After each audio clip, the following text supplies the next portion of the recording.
Ako ang inyong Lolo Pael at ito ang aking kwento.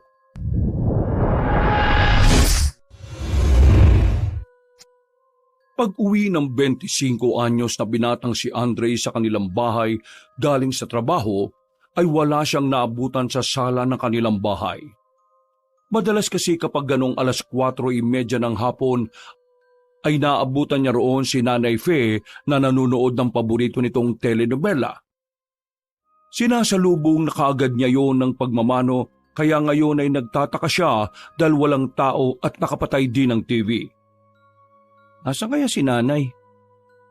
Bago pumasok, ay tinanggal niya muna ang suot na sapatos at saka inilagay sa sapatusan.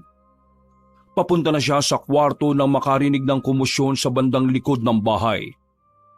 Dahil doon, ay dahan-dahan siyang naglakad papunta sa kusina at sumilip sa bintana, kung saan kita ang likurang bakuran. Doon nga ay nakita niya ang mga magulang na tila seryoso ang pag-uusap.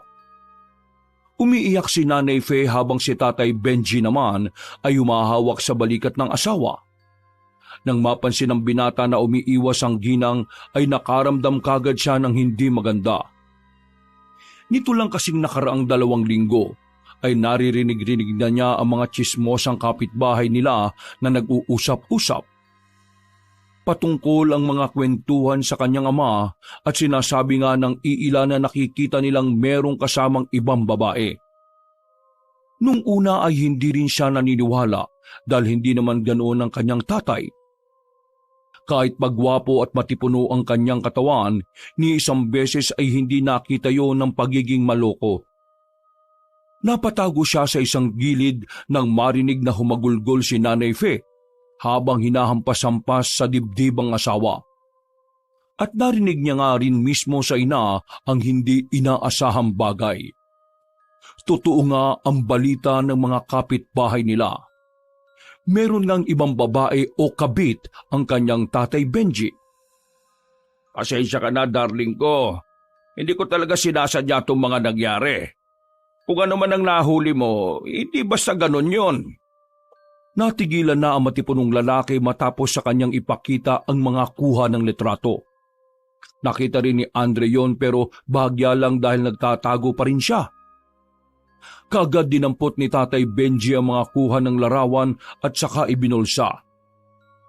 Umiiyak naman si Nanay Fe habang panay-panay ng salita dahil sa matinding panluloko sa kanya ng asawa. Darling ko, pangako sa iyo na aayusin ko ito. Huwag ka naman munang gumawa ng gulo dahil parating lang anak natin. Ayaw kong malaman yan tungkol dito.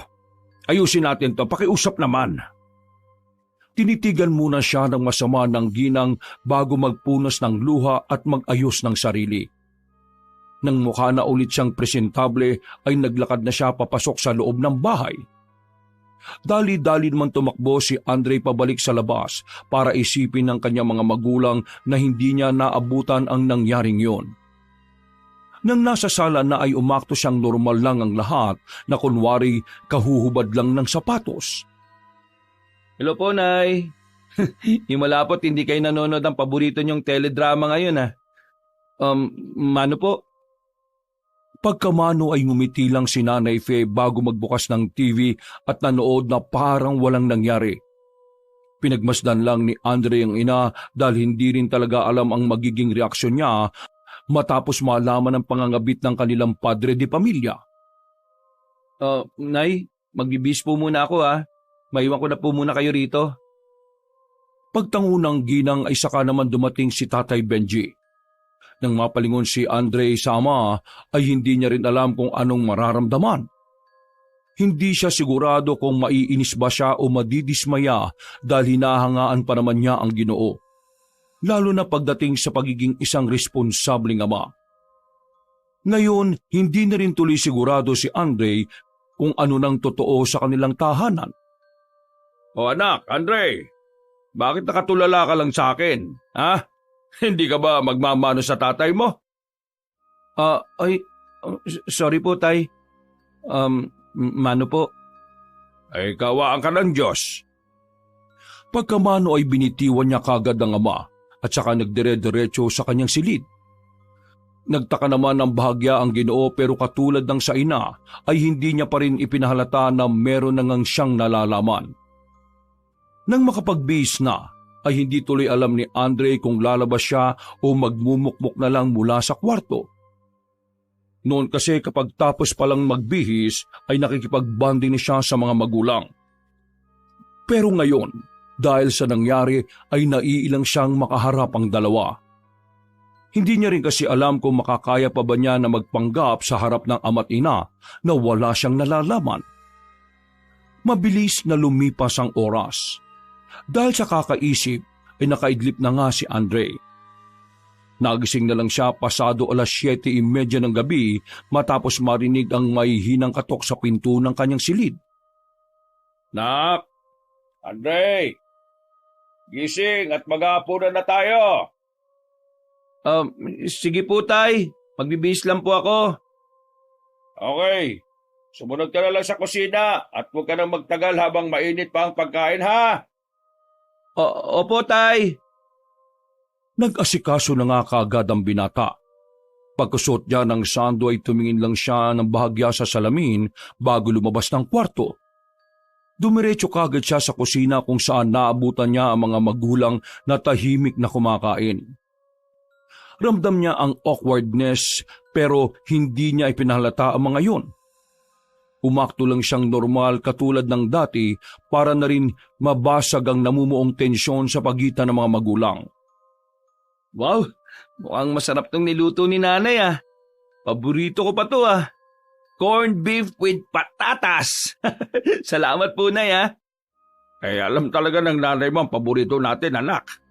Daling, salamat, ah. At ngayon ko na lang ulit natikman tong ulam na to, eh. Ngumiti si Nanay Fe pero alam ni Andre na peke lang ang ngiting yon. Kitang-kita niya at ramdam na ramdam ang kalungkutan sa mga mata ng ina. Kaya tuloy di niya rin maiwasan na manahimik na lang. Ganun pa man, ay pinilit niya pa rin ang sarili para lang mapanindigan na wala siyang alam sa nangyayari sa mga magulang. Nagpatuloy na nga sila sa hapunan at may ilang kwentuhan ng kanyang nanay at tatay na kahit nagngingitian ay alam niyang peki lang ang lahat ng yon.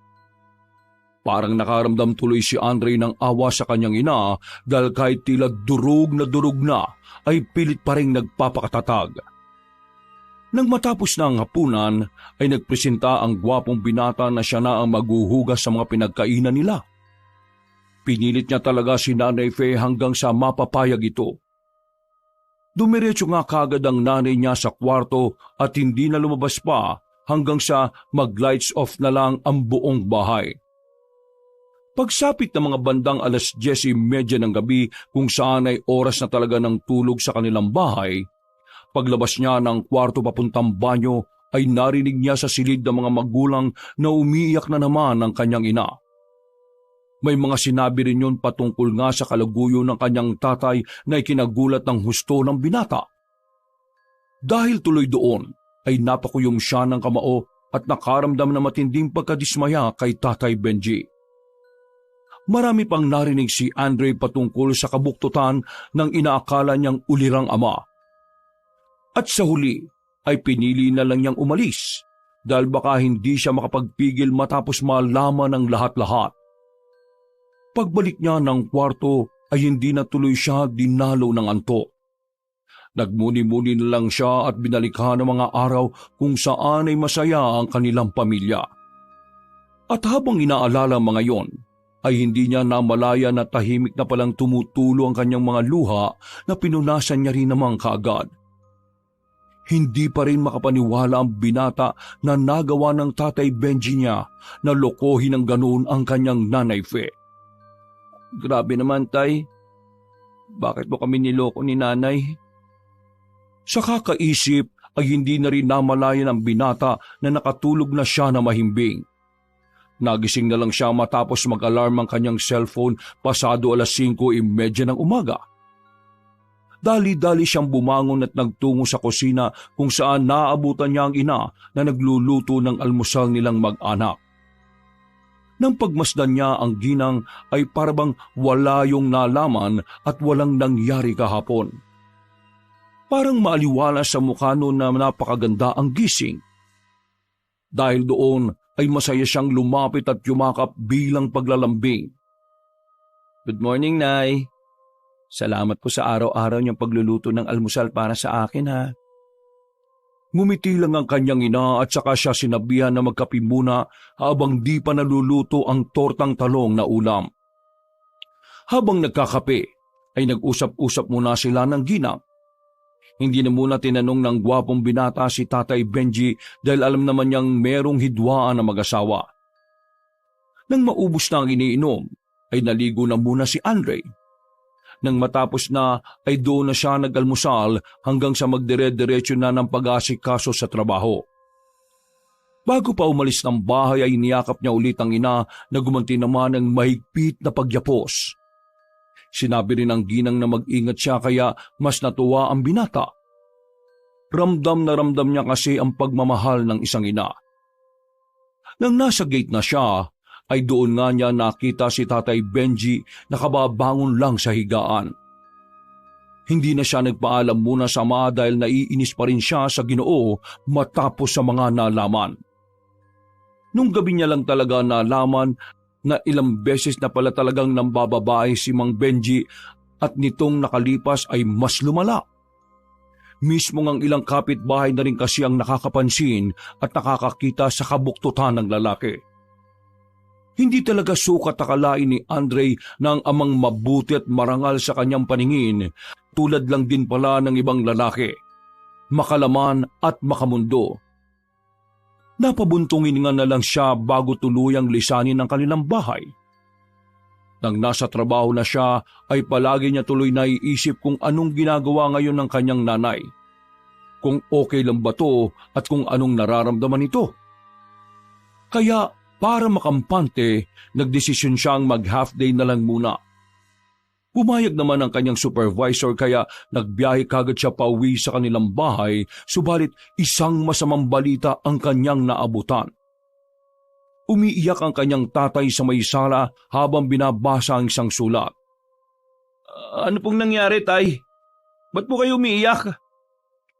Hindi kagad nagsalita ang Ginoo kaya mas lalo lang nag-alala si Andre. Para makasiguro ay nagtuloy-tuloy na siya sa kwarto ng mga magulang at doon nga niya nakita na wala na ang mga gamit ni Aling Fe. Tay, nasan po ang nanay? Ha, Tay? Tay, sumagot naman po kayo. Wala lang nanay po, anak. Iniwan niya tayo. Ano pong sinasabi niyong iniwan, ha? Umalis na ang nanay mo, anak. Hindi ko alam kung saan siya nagpunta. Iniwala niya tayo. Doon na napayak si Andre at pagkatapos ay sa kanya kinuha ang sulat na hawak-hawak ni Tatay Benji. Pagkatapos siyang mabasa ang nakalagay doon ay galit niyang pinagmasdan ng ama. Kasalanan niyo pong lahat to, Tay, eh. Patagal niyo na palang pinaglalaroan ng nanay. Napakasama niyo. Iniwan niya tayo dahil panay ang pambababae mo. Anak naman. Anong anak naman? Alam ko na po ang totoo, Tay. Narinig ko kayo kahapon pa at narinig ko ang lahat ng mga panluloko niyo kay nanay na hindi lang isang beses, kundi maraming ulit. Grabe po kayo. Hindi ko naman sinasadya yun, anak. Anong hindi sinasadya ang sinasabi niyo? Nakailang ulit pa kayo sa panluloko eh. Tapos kayo sasabihin niyo hindi niyo sinasadya. Ilang beses po kayo ng babae tapos ngayon nangabit pa kayo. Alam po ba ang sikmura niyo, Tay? Huwag mo akong pagsalitaan ng ganyan. Baka nakakalimutan mong tatay mo pa rin ako, Andre. Hindi lang po ang nanay ang sinaktan niyo. Pati po ako, Tay. Tinitingnan ko pa naman kayo bilang isang marangal na ama, responsable, uliran at walang bahid na kahit anong kalokohan. Pero mali pala ang nakikita ko. Maskara niyo lang po pala yun. Ang sama niyo, Tay. Ang sama-sama niyo. Manloloko kayo. Hindi na umimik ang Ginoo. Tumayo na lang to't sinapak ang pader kaya nagulat din si Andre sa ginawa ng kanyang ama. Nang makita niyang nagdugo ang kamao ng padre de pamilya, ay hindi niya rin tuloy alam kung tutulungan o hahayaan niya lang yon. Sa huli ay pareho na lang silang napaupo habang nag-iiyakan. Pagkatapos ay muli na lang niyang binasa ang sulat ng pamamaalam ni Nanay Fe. At mas lalo siyang naiyak matapos mabasa ang pangalan niya sa dulo na nagsasabing kahit anong mangyari ay wag na wag niyang iiwan ng kanyang Tatay Benji. Dahil sa pangyayaring yon, ay hindi na muna pinansin ni Andre ang kanyang ama. Umabot na halos 1 linggo ay hindi pa rin sila nagkikibuan. Sa tuwing nasa bahay sila ng kanyang Tatay Benji, ay mas pinili na lang niyang maglagi sa silid. Sa umaga naman ay maaga siyang umalis papasok sa trabaho para hindi na rin sila makapagpanagpo. Sinubukan ding kontakin ng binatang ina, pero out of coverage na ang numero nito. Nagtanong-tanong na rin siya sa ilang mga kakilala subalit bigo pa rin siyang mahagilap ang pinagtataguan ng pinakamamahal niyang nanay. Lumipas pa ang mga araw, linggo at buwan. Tila nasanay na lang silang mag-ama na invisible ang presensya sa isa't isa. Hindi na nga talaga sila nagkibuan hanggang sa isang gabi. Paglabas ng pinagtatrabahuan ay nagkayayaan ng mga katrabaho ni Andre na magtungo sa bar. Hindi naman talaga pala gimik ang binata pero dahil na rin sa gusto niyang makalimot sa problema nila sa bahay, kaya sumama na rin siya. At dahil medyo maloloko rin ang mga katrabaho niyang sina Kobe, Sam at Riley, kaya wala siyang ideya na ang pupuntahan nila ay hindi ordinaryong bar kundi isa palang bahay aliwan. Pagpasok nila sa loob, ay naaninag kagad ni Andre ang mga babaeng nagsasayawan sa stage. Halos wala nang suot ang mga yon kaya nanlaki din ang kanyang mga mata. Hindi rin kagad siya nakakibo dahil sa edad na 25 ay ngayon lang talaga siya nakapasok sa ganitong klase ng lugar. Walang ya mga tol. Bakit dito tayo nagpunta? Akala ko ba doon tayo sa mga party-party lang? Hindi na niya nagawang tumayo sa upuan dahil lumapit na kagad ang mga babaeng nagseseksihan at isa-isa silang sinayawan. Nag-enjoy din naman siya kahit papano, hanggang mag-order na si Kobe ng maiinom nilang alak at pulutan. Kanya-kanya na rin pwesto mga kababaihan na panay-panay ang pangaakit para lang mapili silang maging escort. Maya-maya pa sa gitna ng inuman, habang sumasayad na ang tama ng alak ay nagsimula na nga ang palabas sa stage. Naghiyawan ng mga kalalakihang nanunood, habang tila nagluluwaan ng mga mata dahil sa paggiling ng mga nagagandahan at nagseseksihang babae. At nang tumunog na ulit ang mapang-akit na awitin, ay lumapit ang isang babae at meron yung hinatak na lalaki na nasa unahan ng stage. Nang mapatingin doon si Andre ay tila nawala ang tama ng alak sa kanyang sistema. Nakita niya kasi ang ama na tila nag-i-enjoy habang inihimas-himas ng babaeng bayaran ang kanyang katawan. Hinatak pa yun ng tuluyan sa stage hanggang sa maaninag niya at makumpirma na si Tatay Benji ngayon. Biglang nag-init ang kanyang mukha sa galit.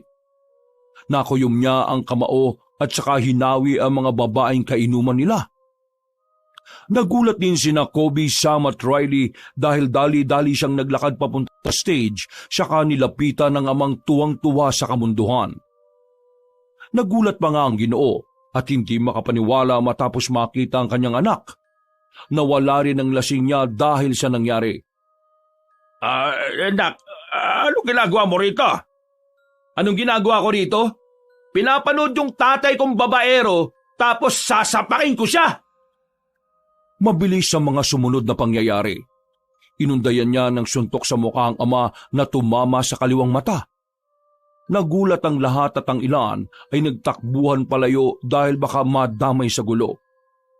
Sina Kobe, Sam at Riley naman ay nilapitan siya para awatin kasama na rin ang mga bouncer na rumisponde. Dahil tuloy sa nangyari ay napalabas silang magkakatrabaho sa nasabing bahay aliwan. Nang malaman naman ng tatlong kasama ni Andre na tatay niya ang sinapak niya, ay naintindihan nila kung bakit yun nangyari. Ipinagpatuloy nila ang inuman sa ibang lugar, at nang malasing ang binata ay nag-iiyak siya dahil hindi niya matanggap ang mga nakita. Gago siya eh. Sa halip na ayusin niya yung problema nila ni nanay, mas pinalala niya pa yung sitwasyon eh. Galit na galit ako sa kanya.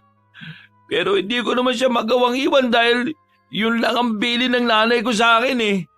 Na huwag kong iiwan ng babaero kong tatay kahit na anong mangyari. Ang hirap naman ito eh. Mamatay na lang sana ako. Nang malasing si Andre ay hinatid na lang siya ng mga kaibigan sa kanilang bahay kung saan nga ay naabutan nila na naroon na si Tatay Benji. Ang Ginoo na mismo ang nag-asikaso sa kanyang anak nang hindi nito alam. Kinabukasan ay masakit ang ulo na gumising ng binata. Nalimutan na niya ang iba pang nangyari maliban doon sa sinapak niya ang sariling ama habang nakikipagsayawan sa bayarang babae. Nasa pa ko pala kagabi ang tatay. Alam kong deserve niya yon. Pero mali pa rin ang ginawa ko. Ay, nako buhay. Para makabawi ng lakas, ay naligo na lang siya at natulog maghapon. Kinabukasan, lumabas siya at nagliwaliw mag-isa sa mall dahil weekend naman. Habang kumakain sa isang restaurant, ay naisip na naman tuloy niya ang nangyari kagabi. Naiinis siya sa katarantaduhan na ginawa ng kanyang tatay pero nakokonsensya rin siya dahil nasapak niya yon. Bigla niya naman tuloy naalala mga panahong masaya pa at kumpleto ang kanilang pamilya. Hindi maiwasang balungkot ang binata kaya napabuntong hininga na lamang siya. Namimiss na kita, Nay. Nasaan ka na po ba? Bakit sa akin niyo po pa po pinakatiwala ang tatay? Hindi ko po alam kung hanggang kailan ko siya mapagtitisan eh. Habang lalo lang po kasing tumatagal, parang lalo lang siyang lumalala. Hindi ko naman alam kung paano siya mapakikiusapan o kung makikinig ba siya sa mga sasabihin ko. Ay, kung nandito lang sana ang Lola Telang, malamang mapagsasabihan niya si tatay eh.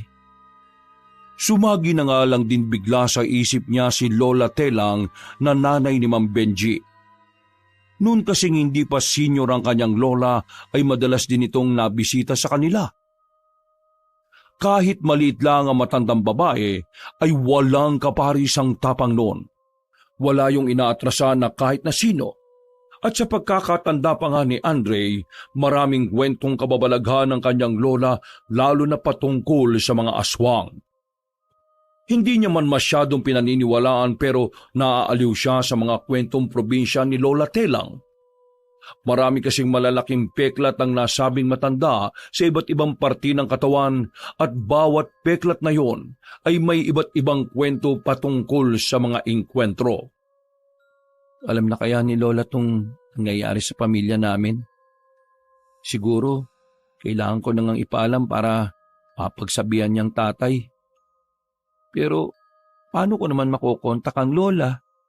Wala naman yung telepono ron sa probinsya.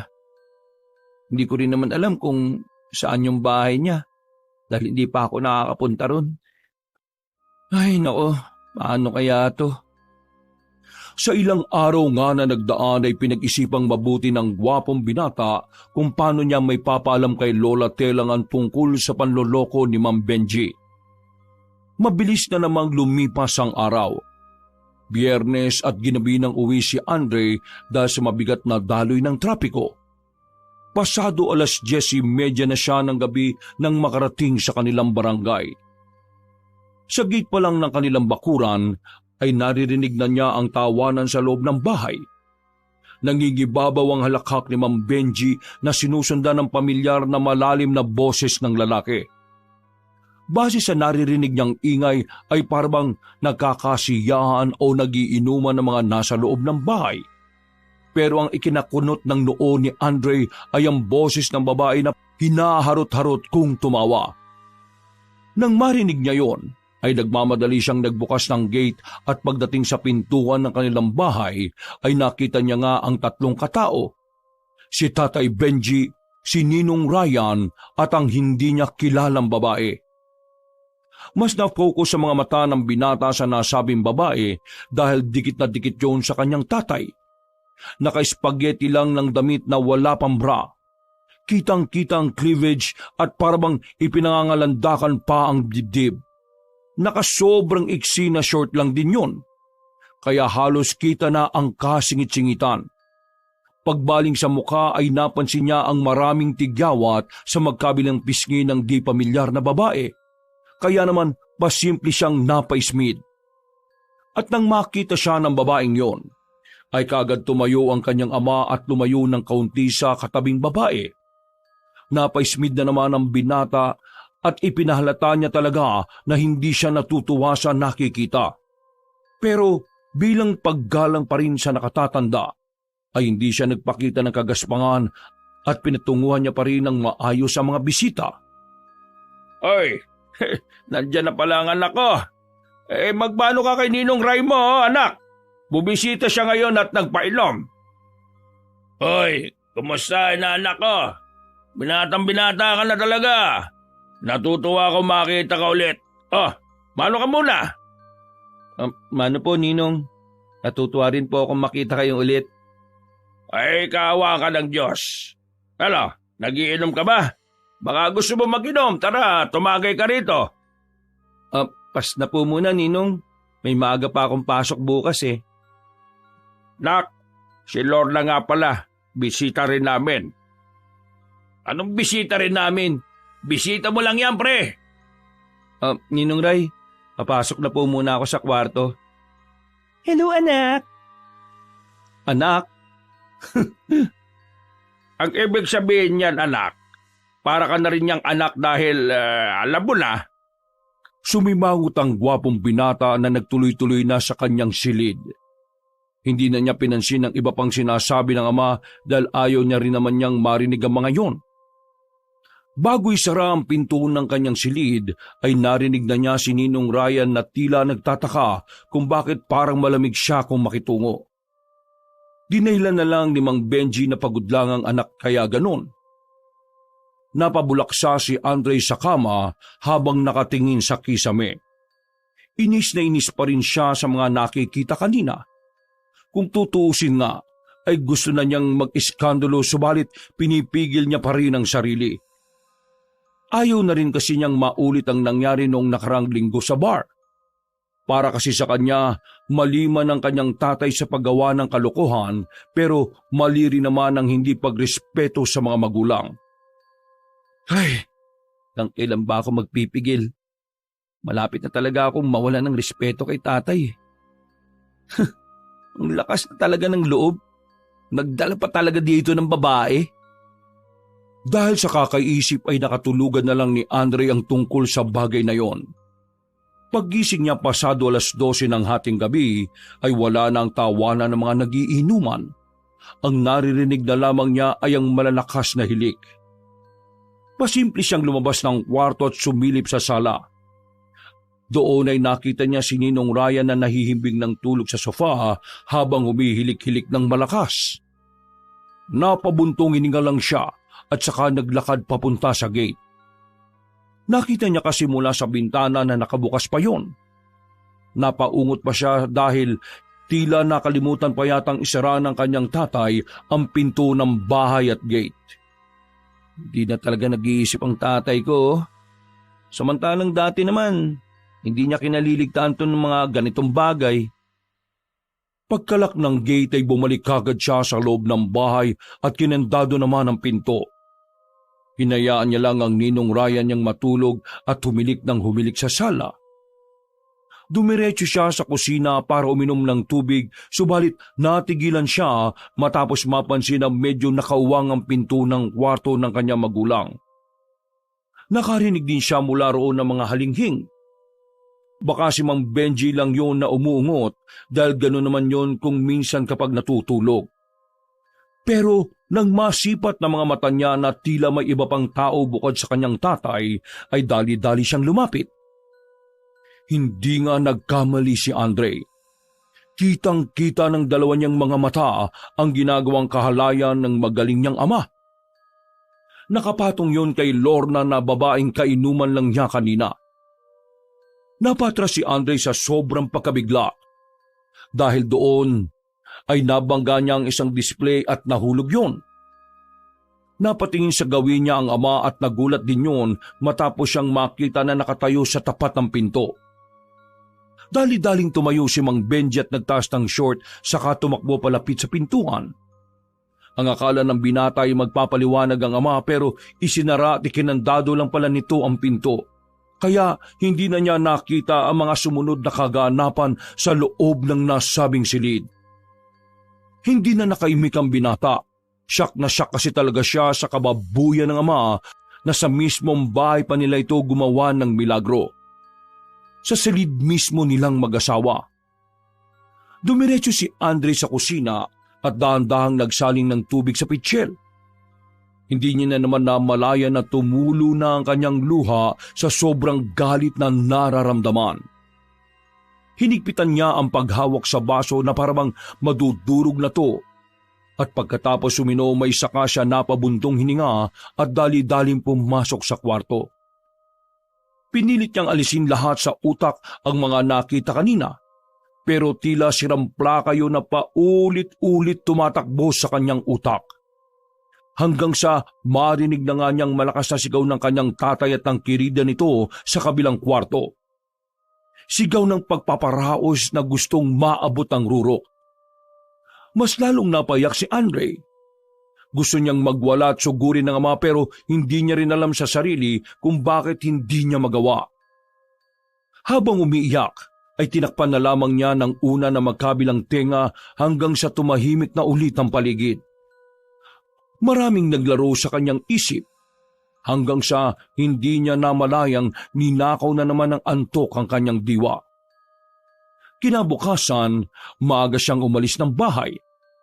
Ayaw niyang maabot ang gising ng ama at ang kabit nito dahil baka kung ano lang ang masabit magawa niya na hindi maganda. Pagdating sa opisina ay hindi tuloy siya makapag-concentrate sa pagtatrabaho. Maraming kung ano-anong hindi magandang ideya ang pumapasok sa kanyang isipan. Kaya saglit siyang tumigil sa ginagawa at huminga ng malalim. Nang mapansin siya ni Kobe ay agad yung nagtanong.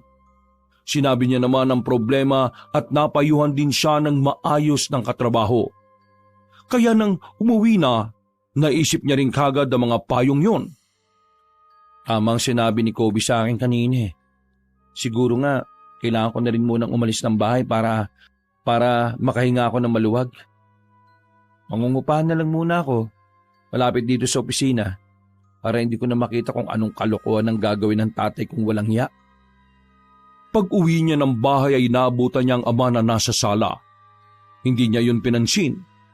Nagtuloy-tuloy lang siya sa kwarto dahil nagmamadali siya sa pag-aayos ng gamit. Nang makapag-impake na ng mga gamit, ay nagulat siya nang biglang sumulpot si Tatay Benji sa tapat ng pintuan ng kanyang kwarto. Anak, pwede ba tayo mag-usap? Teka, saan ka pupunta? Ba't nakaimpake ka na ng mga gamit mo? Nagtatanong pa kayo kung saan ako pupunta. Malamang po, Tay, pagkatapos ng mga nakita ko, lalo na yung kagabi, sa tingin niyo po ba maatim ko pa mag-stay rito sa bahay na to? Kung alam ko lang, dapat matagal na ako sumama kay nanay. Nak naman, hindi ko rin sinasadya yung nakita mong yon. Nadala lang ako sa kalasingan. Tsaka, hindi na rin namin tinuloy. Wala talaga nangyari. Uy, Bench, babe. Pwede bang pakikuha ng langis ko sa bag? Basa kasi ako kaya hindi ako makalabas ng banyo. Sabay na napatingin ng mag-ama sa bandang banyo kung saan nila narinig ang boses ng babae. Mas lalong nanggalaiti si Andre nang makita niyang nakatapis ang kabit ng kanyang ama. Nakuyom niya ang mga kamao at kitang-kita sa mga mata niya ang matinding pagpipigil kahit gusto na niyang manakit ng nakatatanda. At dahil sa sobrang pagpipigil, ay tumagas na lang ang luha niya habang kaharap ang malokong ama. Talaga po ba, Tay? Hindi sinasadya? Lasing lang kayo at wala talagang nangyari? Dinig na dinig ko kung paano kayo umungol at masarapan niyang kabit mo. Magkatabi lang po yung mga kwarto natin. Kaya wag niyo po akong gawing tanga, Tay. Tanggap ko na pinagpalit mo si nanay eh. Pero yung dadalin mo mismo yung babae mo, tapos magsisipin kayo mismo sa kwarto nyo, ang kapal naman ng mukha nyo. Dahil tatay mo pa rin naman siya, Ay wala akong pakialam sa nararamdaman mo. Ang kapal ng mukha mo makisali sa usapan namin. Kabit ka. Alak, tama na yan. Pag mong ganyan ni si Lorna, rumispeto ka naman sa matatanda. tama, dahil makakasama na rin naman tayo dito sa bahay na to. Respeto? Naririnig niyo ba yung mga sarili niyo, Tay? Talagang dito mo pa talaga patitirhin yung kabit mo? Ang kapal talaga ng mukha ng hayop na yan. Yan talaga yung pangit at tigyawating mukha na yan ang ipapalit mo sa nanay ko? Grabe ka naman makapagsalita sa akin. Bench, ganyan ba kabastos ang anak mo? Akala ko pa naman mabait siya. Gwapo pa naman siya sana. Hoy, tumigil-tigil kang ang kabit ka. Dahil baka hindi na talaga ako makapagtimpi makagawa pa ako ng hindi maganda sa'yo. Andre, tama na yan. Tumigil ka na. Dahil na rin sa bugso ng damdamin ay hindi na nakontrol ng padre de pamilya ang kanyang emosyon. Naitulak niya ang anak na sumandal sa pinto ng kwarto. Dahil din doon ay nabitiwan ng binata ang bag na may pinaglalagyan niya ng damit. Nang tila natauhan matapos makitang umiiyak na si Andre, ay biglang huminahon ang mukha ni Mang Benji. Hinawakan niya sa balikat ang anak pero tinabig lang yun ng binata. Pasensya na anak, nabigla lang talaga ako sa nangyari. Bitiwan mo ko! Magsaya kayo ng kabit mo!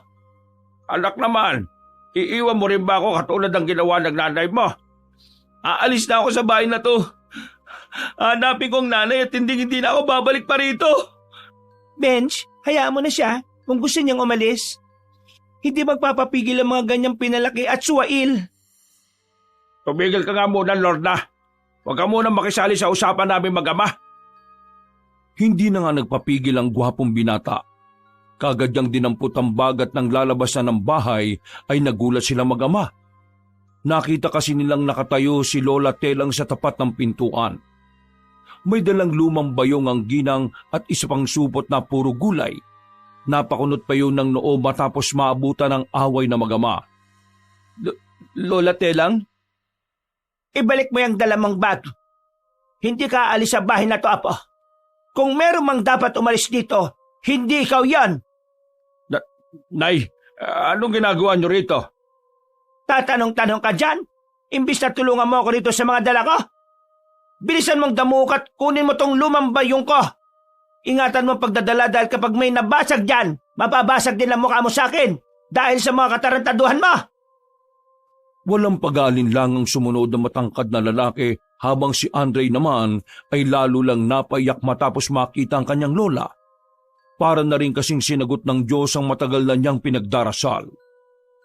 Binitiwan ng gwapong binata ang bag at patakbong nilapitan ng kanyang lola at niyakap.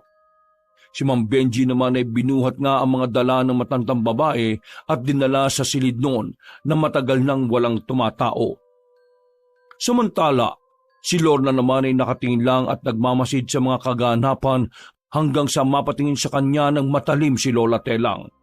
Hay, ikaw, babaeng haliparot. Bumalik ka na doon sa banyo at ipagpatuloy mo ng pagligo mo. Huwag mong ipangalandakan ang katawan mo rito dahil ang tanga kong anak lang ang magkaka-interest dyan. Umismid lang ang babaeng kabit bago bumalik sa banyo para ipagpatuloy ang pagligo. Sinamantala nga yun ng mag-anak na pumwesto sa sala at doon nag-usap-usap. Sinabon nga ng sinabon ni Lola Telang ang kanyang babaerong anak dahil nga sa mga nalaman niya. Magkagayon man ay ipinilit pa rin ni Mang Benji na manatili na nga roon si Lorna na kanyang kinakasama. Labag man sa kalooban ay tinanggap yon ni Andre. Kampante na rin siya kahit papaano dahil alam niyang nandito na ngayon ang kanyang lola na magiging kakampi niya. Pagsapit ng hapon ay nagpasya munang umalis sina Mang Benji at Lorna. Naiwan naman ang maglola sa bahay at patuloy na pinag-usapan ng tungkol sa kinakaharap ng pamilya. Lola, ba't po nga pala kayo bigla na lang nagpunta rito? Neto kasing mga nakalipas na araw, hindi ako makatulog ng maayos. Hindi rin ako mapakali na Hindi ko maintindihan. Parang may nakakalala sa akin dito sa inyo. Kaya naisipan kong bumisita. At saktong-sakto nga ang naabutan ko. Talaga po ba, La? Alam niyo po bang ilang araw ko na rin po kayong iniisip na puntahan? Kaya nga lang po hindi ko talaga alam kung saan yung lugar niyo eh. Malakas talaga ang pakiramdam ko pagdating sa mga ganyang bagay. Kahit matanda na ako hindi pa rin pumapalya ang mga kutob ko. Pasensya na po ha, at ngayon lang ako dumating. Alam mo namang medyo mahina na ang kasukasuhan ng lola mo. Kailan pa ba ito nangyayari? Para po sa kalaman niyo, La, matagal nang wala rito si nanay. Lagpas 1 buwan na po matapos siyang malaman na nambababae ang tatay. Ilang beses ko na rin pong nahuli ang tatay. At kagabi po, yun po yung pinakamalala dahil dinala at pinanindigan na talaga niya yung kabit niya. Ito talagang si Benji Ngayon pa nakuhang maging magpasaway kung kailan na umiidad na. Ano pong gagawin natin, La? Ayaw ko makasama rito sa bayong kabit ni tatay eh. At lalo pong ayaw ko silang makitang masaya habang ang nanay malamang malungkot kung saan man siya naroroon ngayon.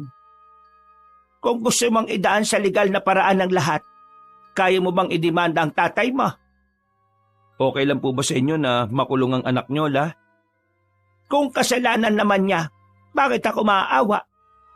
Pero ang tanong naman dyan, kung ayos lang ba yun sa nanay mo? Nararamdaman ko na kaya nagpakalayo-layo muna si Fe dahil gusto niyang matauhan ng kanyang asawa. Pero mukhang sadyang napakahina ng anak ko pagdating sa tawag ng laman. Sa halip na hanapin niya ang nawawalang pagmamahal, hinanap niya ang makamundong pagnanasa sa ibang tao na inakala niyang tunay na pag-ibig. Huwag ka mag-alala po. Lahat ng hindi magandang pangyayari sa buhay ay hindi pang matagalan.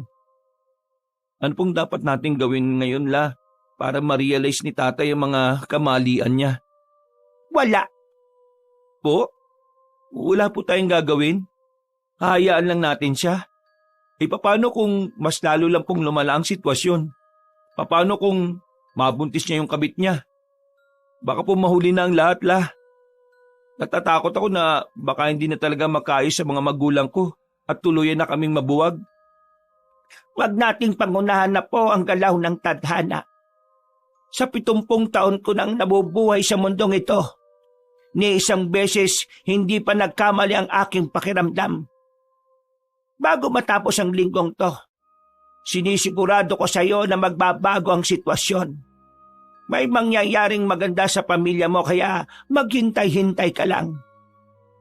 Hindi man kumpiyansa pero kahit papano ay pinanghawakan na rin ni Andre ang mga sinabi ng kanyang lola. Marami pa silang mga napag-usapan hanggang sa maikwento na naman nga ulit ng matandang babae ang mga nakaraan niyang ginagawa noon sa probinsya. Dahil sa mga kwento ni Lola Telang, kahit papaano ay nawala ang mga pagdaramdam ni Andre sa ama. Na-enjoy niya kasi ang mga kwentong pakikipagsagupan ng kanyang lola sa mga hindi pangkaraniwang nilalang noong kabataan nito. Hindi man niya alam kung totoo yun o hindi, pero masaya dahil kasama na ulit niya ang isa sa mga mahal niya sa buhay. Mabilis na nagdaan ng oras. Pasado 10:00 na ng gabi.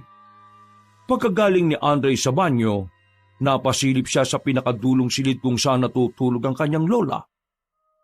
Bigla na lang merong humalimuyak na kakaibang amoy at nanggagaling yon mismo sa silid na matanda. Pagkasingot niya ay tila guminhawa ang kanyang pakiramdam. Kaya nagtakal siya roon at paulit-ulit na nilanghap ang kung anumang bagay na yon. Ang bango naman nun. Ano kaya yun? Pasimple siyang lumapit sa tapat ng pintuan ng kwarto ni Lola Telang. At dahil wala namang yung pinto kaya nakita niya kagad ang gina na nagpapahid ng langis. Doon pala nanggagaling ang mabangong samyo na naaamoy niya. Ano po yung pinapahid niyo sa katawan niyo, La? Ay, nandiyan ka pala, Apo. Bakit? Mabango ba? Opo, nakaka-relax po sa pang-amoy. Kaya ko nga pinapahid sa katawan ko para kumalma. Hindi lang ang kalamnan ko kundi pati na rin ang isip at diwa ko. Apo, Gusto mo bang subukan? Po? Huwag ka mag-alala.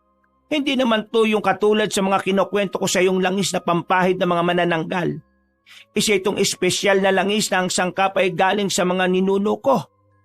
Kung mapapansin mo, Apo, kahit 60 anyos na ako maganda pa rin ang kutis ko at hindi pa halata ang pangungulubot.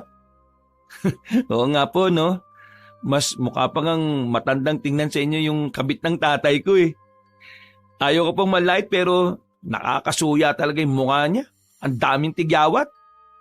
Halika rito at magpahid ka na rin sa katawan mo para gumanda ang tulog mo at makapagpahinga ang mga kalamnan mo. Kumuha nga ang gwapong binata at nagpahid ng nasabing langis, katulad ng sinabi ng kanyang lola. Nang matapos na ay nagpaalam na siya sa matandang babae dahil nakaramdam na rin siya ng antok. Nang malapit na sa kanyang silid ay nakita niya si Tatay Benji kasama pa rin ang kiridang si Lorna. Naglalambingan ng dalawa sa pintuan na parang mga teenager kaya napaungot siya. Teka babe, naamoy mo ba yon? Ang bango ah. Saan kaya galing yung amoy na yon? Nang mapatingin kay Andre ang dalawa, ay inismiran niya lang ang mga ito bago pumasok sa kanyang silid. Naririnig niya pa ang usapan sa labas na bangong-bango nga si Lorna sa amoy kaya tila mas lalong nainis ang binata. Baka pati yung langis ni Lola Telang mapag-interesan niya pa. Kapal talaga ng muka. Pagkasabing yon, ay kagad nga ring dinalo ng antok si Andre dahil na rin sa bisa ng langis na pinahid niya sa katawan. Kinabukasan ay napaganda nga ng gising niya at magaan ang kanyang pakiramdam nang pumasok sa trabaho. Lumipas pa ang ilang araw na pananatili ni Lola Telang sa kanilang bahay. Katulad ng naiisip ng gwapong binata, tila nagkaroon nga ng interes ang kabit ng kanyang tatay sa langis sa matandang babae. Naobserbahan ni Andre na sa tuwing humahalimuyak ang amoy ng langis ay parang mas lalong tumitindi ang pagnanasa ni Lorna na makuha yon. May pagkakataon pa nga na nakikita niyang sumisilip-silip ang kirida sa kwarto ni Lola Telang. Pero kapag nakikita na siya ay umaalis din yon kagad at bumabalik sa kwarto ng ama. Sabado ng umaga, dahil walang pasok ay mag-aalas 10 na ng umaga bumangon sa kama si Andre. Paglabas niya ng kwarto ay wala siyang naabutang tao sa sala. Sumilip din siya saglit sa kwarto ng ama dahil nakabukas ang pinto. Pero walang tao roon kaya nagtuloy-tuloy siya sa kusina. Pagkatapos magtimpla ng kape, ay dumiretso kagad siya sa kwarto ni Lola Telang para sana kumustahin yon at ayaing gumala. Pero sa halip na ang matandang babayang naabutan niya sa silid, si Lorna ang nandoon at tila meron yung kinakalkal sa lumang bayong na matandang babae. Anong ginagawa mo sa kwarto ng lola ko, ha? May hinahanap lang ako. Diyan talaga sa bayong ng lola ko, ha? Nung kinakalkal mo dyan? Ha, kabit? Alam ko namang galit ka sa akin pero wag mo naman sana akong tawagin kabit dahil may pangalan ako. Wag mong ibayin ang usapan, kabit. Anong kinakalkal mo dyan? Yung langis ng lola ko, no? Bakit? Nainggit ka ba, ha? Kasi mas maganda yung kutis sa'yo ng lola ko kahit may edad na siya. Ang sakit mo naman magsalita. Kahit anong ipahid mo sa katawan mo, hindi mawawala yung kakatihan mo. Yung mga tigyawat mo sa muka, karma na yan sa pangangabit mo at pagsira sa pamilya ko. Lumabas ka na nga rito, kabit, bago pa kita kalad ka rin palabas. Hindi ibig sabihin na pumayag ako sa sitwasyon yun ng tatay ko magiging at home ka rito ha. Huwag na huwag kang papasok sa kwarto ni Lola Telang at lalo na sa kwarto ko. Alam mo, gwapo ka lang pero para kang babae kung pumutak. Diyak ka na nga, che! Hindi tuloy alam ni Andre kung maiinis ba siya o matatawa dahil sa sinabing yon ni Aling Lorna. Napabuntong hinga na lang siya tumingin sa lumang bayong. At dahil wala naman siyang napansin na nawala o nagkulang kaya lumabas na rin siya ng silid. Pagkatapos mag-almusal ay lumabas na nga muna ng bahay ang binata dahil hindi niya rin alam kung saan nagpunta ang kanyang lola. Inubos niya ang oras sa pamamasyal at umuwi na lang siya eksakto pagkagat ng dilim. Wala sana siyang balak sumabay sa hapunan pero tinawag siya ni Lola Telang dahil ito pala ang nagluto ng ulam nila para nung gabi. Dahil doon ay napilitan ng binata na makisalo sa hapagkainan kasama na rin ang kiridang si Lorna. Nay, maraming salamat po at pinagluto niya kami ng masarap na ulam ha. Alam niyo po talaga na paborito ko tong sinampalukang manok eh. Maraming salamat po, Nay Telang. Tumigil kayong dalawa sa pagpapasalamat. Hindi ako nagluto para sa inyo. Para yan sa apo ko. Andre, sa susunod pag bumisita ka sa bahay ko, ipagluluto ulit kita nito at ituturo ko sa iyo ang tamang pagluto. Naituro ko na to sa nanay mo eh. Kaya lang, wala naman siya ngayon. Pwede niyo rin po akong turuan, Nay. Magtigil ka! Kumain ka na lang dyan. Baka mabulo na ka sa kadaldalan mo. Apo, Andre, ano, masarap ba? Opo la, nakatikim na nga po ako nito. Kapareho ng luto ni nanay. Magaling talaga yung nanay mo magluto at mabilis matuto eh. Kaya gustong gusto ko talaga ang ugali nun. At napakabait pa. Ewan ko ba rito sa tatay mo? Kung bakit nagpaloko-loko pa? Ay, sus ko po, Ginoo. Nay naman, nasa pagkainan po tayo. Hindi ko inihingi ang opinion mo, Benji. Kaya manahimik kayo ng babae mo. Pasimpleng napangiti si Andre matapos yung marinig habang si Mang Benji at Aling Lorna naman ay napasimangot. Marami pang ibinili na matandang babae hanggang sasabihin na nga nito ang dahilan kung bakit siya nagluto. Bukas po, uuwi na ako ulit. Yung mga napag-usapan natin nung nakaraan, baka tandaan mo lagi yon ha. At ikaw naman, Benji, magpakatatay ka at magpakaasawa ka. Pag alis ko rito, magpakatino ka na at hanapin mo ang asawa mo sa halip na nagtsatsaga ka sa babaeng ito. Buuin mo ang pamilya mo bago pa mahuli ang lahat. Nalulungkot man sa sinabing yon na matandang babae ay wala na ring nagawa si Andre. Kahit naman kasi pigilan niya ang matanda ay hindi rin yun magpapapigil. Kaya pagkatapos kumain ay sinulit na nga ng maglola ang gabi at masaya silang nagkwentuhan ng kung ano-ano hanggang pare-pareho na silang dalawin ng antok. Kinabukasan, isinabay na ni Andre ang lola niya sa terminal ng bus bago pumasok sa trabaho. Nagpresenta naman si Mang Benji pero ayaw na matandang babae kaya siya na lang ang naghatid. Bago sumakay ng bus ay mayroong ibinigay sa kanya si Lola Telang. Ang akala niya noong una ay isa yung espesyal na langis pero nagtaka siya dahil parang wala yung kamoy-amoy. Ano po tula? Parang hindi po yata to yung espesyal na langis na ginagamit nyo ah. Hindi nga yan po. Ibang klaseng langis yan. At sa oras na makita mong kumulo yan, katulad ng ikinukwento ko sa iyo, ganon ang gawin mo. Isasabi ko sa aswang la, paano naman magkakaroon ng aswang sa lugar na to?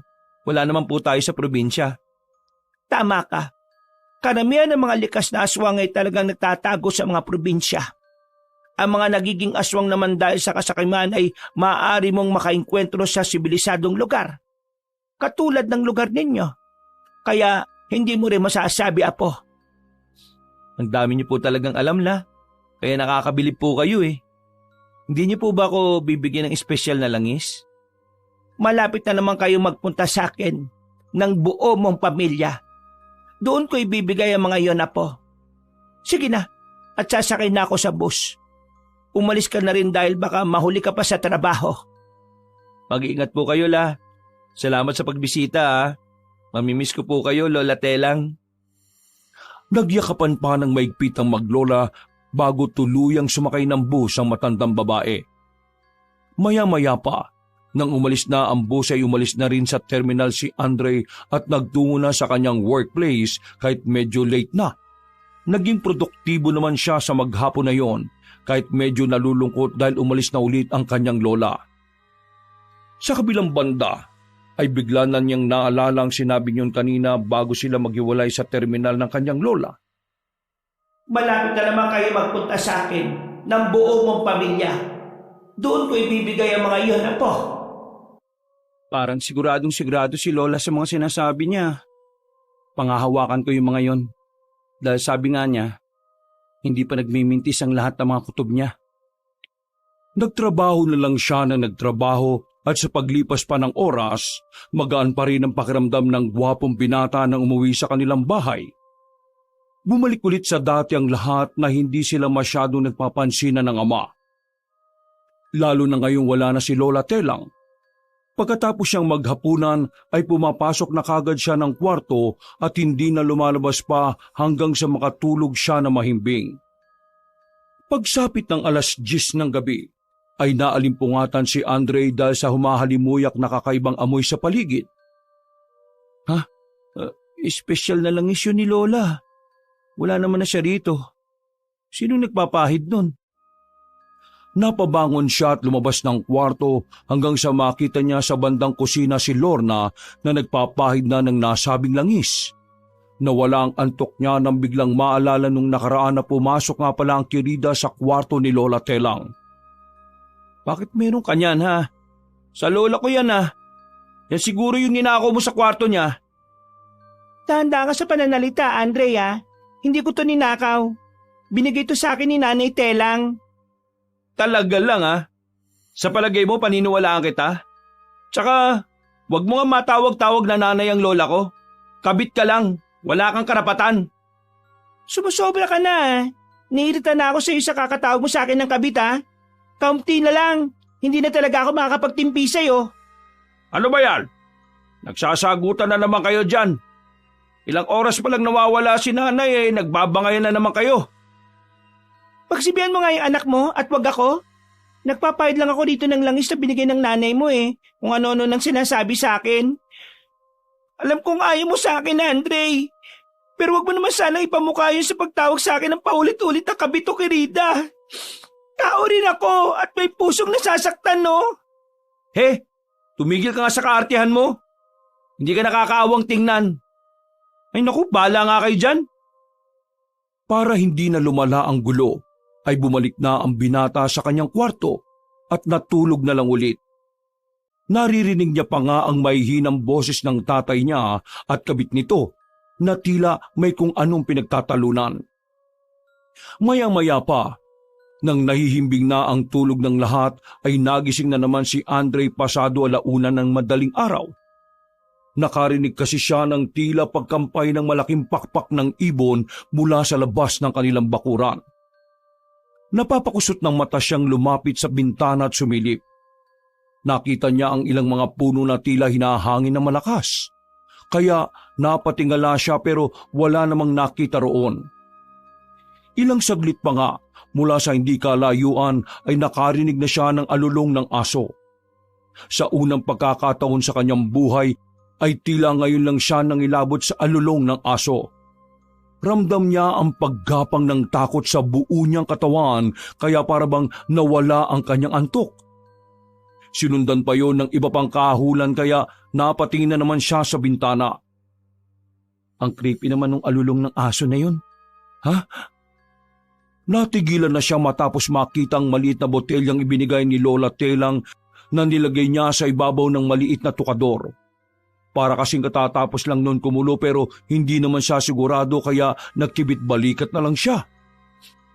Uminom lang siya ng tubig at umihi bago bumalik sa pagtulog habang ang mga aso sa labas ay tila nagkakagulo at nagkakahulan sa hindi malamang dahilan. Kinabukasan, habang naghihintay ng masasakyan sa labas ng kanilang barangay, ay naririnig niya ang iilang mga tsismosa na merong pinag-uusapan. Pasimple siyang nakiusyoso hanggang sa marinig nga niya ang balita patungkol sa tila malaking ibon na namataan ng mga katanuran na nagroronda. Napakunot si Andre ng noo dahil naalala niya kaninang madaling araw ang tunog ng pagaspas ng pakpak. Hindi kaya yun yung narinig ko? Ayon pa sa mga aling nagkukumpulan ay hinabol at sinundan nga raw yun ng mga tanod at ilang opisyal. Pero hindi na nakita pa dahil tumawid na sa kabilang barangay. Gusto pa sanang makinig ng binata sa usapan pero may dumaan ng jeep at sumakay na rin siya kaagad para hindi malate. Lumipas ang maghapon. Pag-uwi niya sa bahay ay naabutan niya sa sala si Ma'am Benji at Ninong Ryan niya na nagpapatugtog at nagkukwentuhan. Nagmano lang siya at nagtuloy-tuloy na kagad sa kwarto pero na-curious siya bigla sa usapan ng dalawa. Ganon din kasi ang narinig niyang kwentuhan ng mga tsismosa ng kanilang barangay, ang tungkol nga sa malaking ibon. Dahil doon ay pasimple niyang inawang ang pinto ng kwarto para mapakinggan ang usapan ng mga nasa sala. Gagi pre, ang akala ko nga lasing lang si Coco tsaka si Martin. Nung sumigaw sila habang patakbo ron sa lamay. Abalang-abala kami sa pagtingin ng baraha kasi pangmalakasan na yung mga taya 3,000 na yung taya nung isa kaya kapag natalo, pusoy talaga. Tapos, yun na nga. Ano nga yun na nga? Ang bagal mo naman magkwento Gagi ka, para kang pagong magkwento. Huwag mo muna kasing kontrahin. Eto na nga. Huminto kami nung nakita namin silang tumatakbo papunta sa amin sa lamay. Tapos, nakita ko rin yung ibang tanod, nagsisigawan hanggang sa biglang humangin ng malakas. Promise pre, cross my heart, double-double, kahit triple-triple pa. Tanong mo pa sa ibang mga nandun, ang laki ng manananggal. Dumaan dun sa amin. Sabihin ko sa iyo, nawala yung mga tao sa lamay Para kaming na-wash out dun. Kaya pala, nagpunta ko sa bakery kanina. Narinig ko nga yung manananggal. Buti walang nadagit sa inyo. Sa awa ng Diyos, wala naman. Tapos, inabol-habol na nga yun ng mga tanod sa kanila konse. Hindi na raw nakita pagtawid ng tuloy sa kabilang barangay Pero, paano naman magkakaroon ng manananggal dito sa atin? Sibilisado na yung lugar natin Ako nga, di naniniwala nung una Pero nung makakita ako, sabi ko talaga, totoo pala talaga yun Ay nako, hindi mo kasi naabutan yung nanay ko Totoo talaga mga yon, pero di pa rin ako nakakakita. Si nanay lang ang nagkukwento sa akin kasi dati raw silang naghahunting ng mga aswang sa probinsya.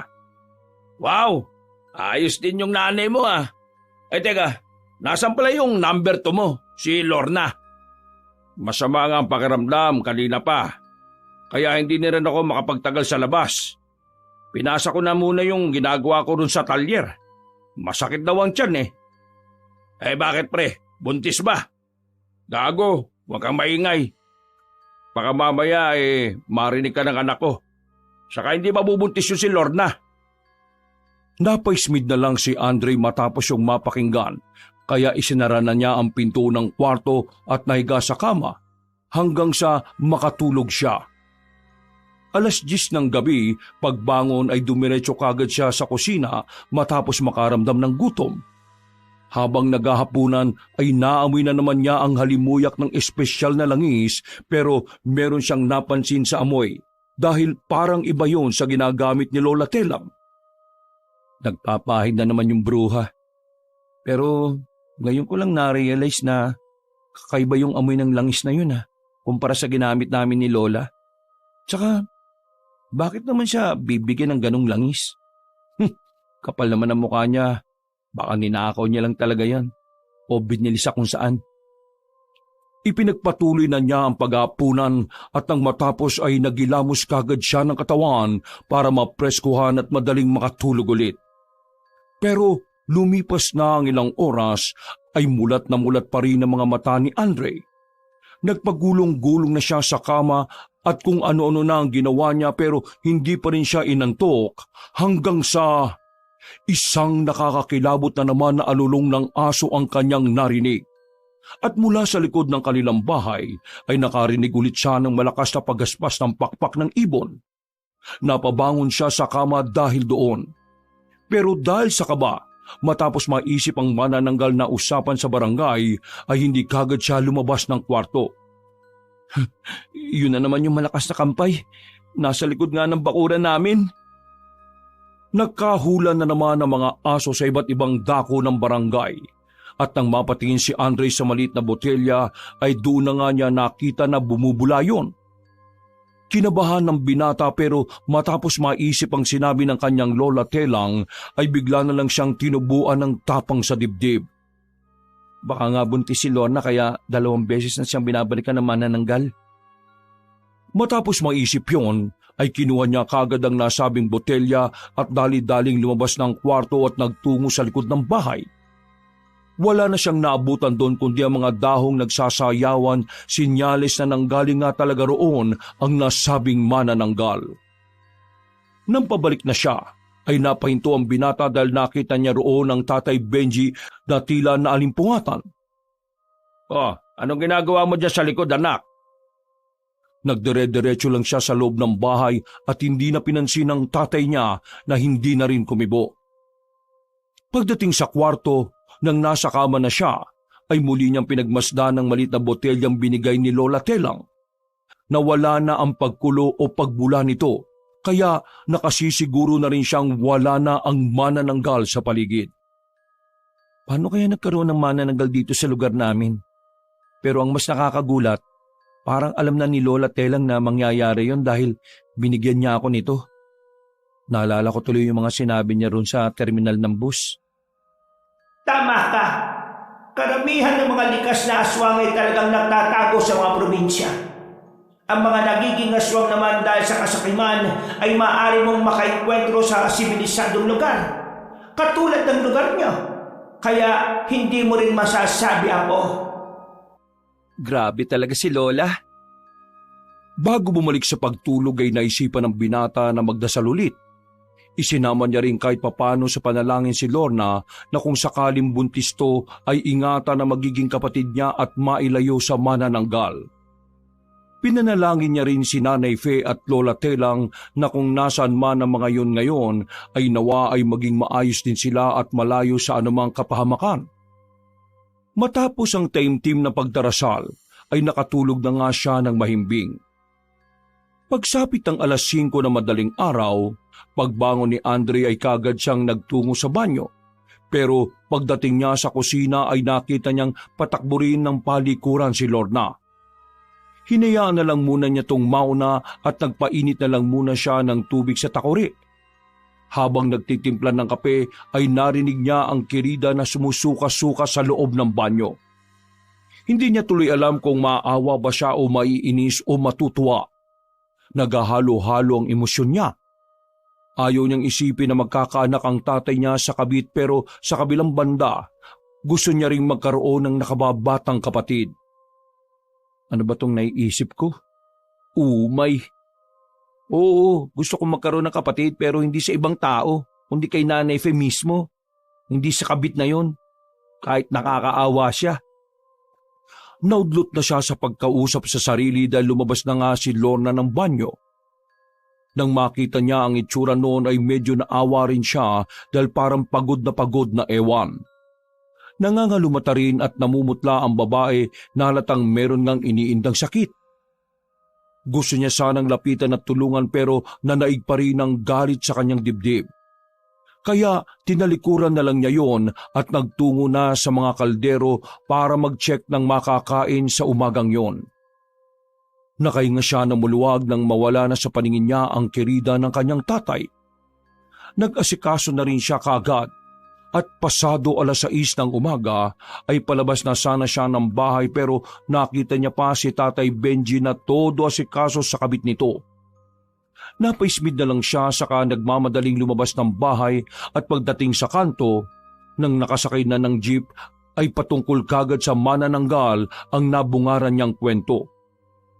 Nang makalagpas na ng tulay, ay biglang bumigat ang trapiko dahil sa may ambulansya at mga kapulisan sa bandang gilid ng daan.